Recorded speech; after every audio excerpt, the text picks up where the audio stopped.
D'abord écartée, la mesure a fini par tomber. Un confinement a été décrété ce dimanche en Ouganda.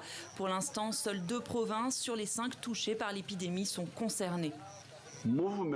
Les déplacements à l'intérieur et à l'extérieur des districts de Mubende et de Kassanda sont interdits.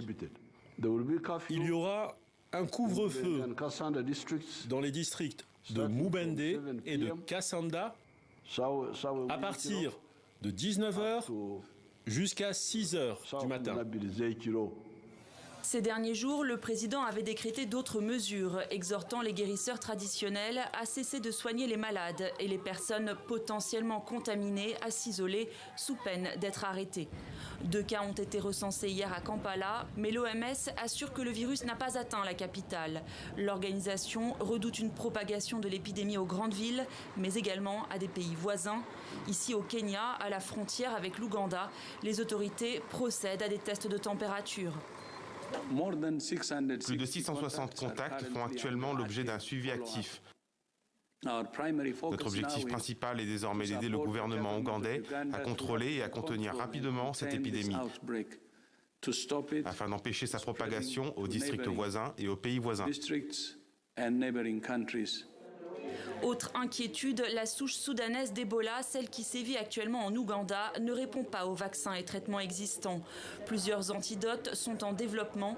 2 essais cliniques pourraient débuter en Ouganda dans les prochaines semaines. La recherche scientifique, un domaine dans lequel le continent africain souhaite renforcer les investissements, comme l'a rappelé aujourd'hui le président sénégalais à l'ouverture du sommet mondial de la santé.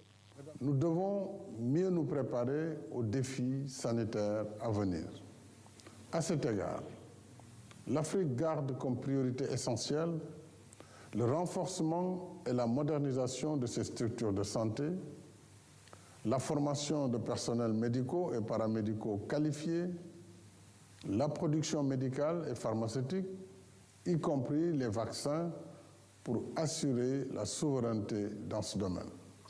Une anticipation qui passe aussi par la détection des cas le plus tôt possible. En Ouganda, les premiers décès suspects furent enregistrés en août, mais ce n'est que le 20 septembre que l'épidémie fut officiellement déclarée.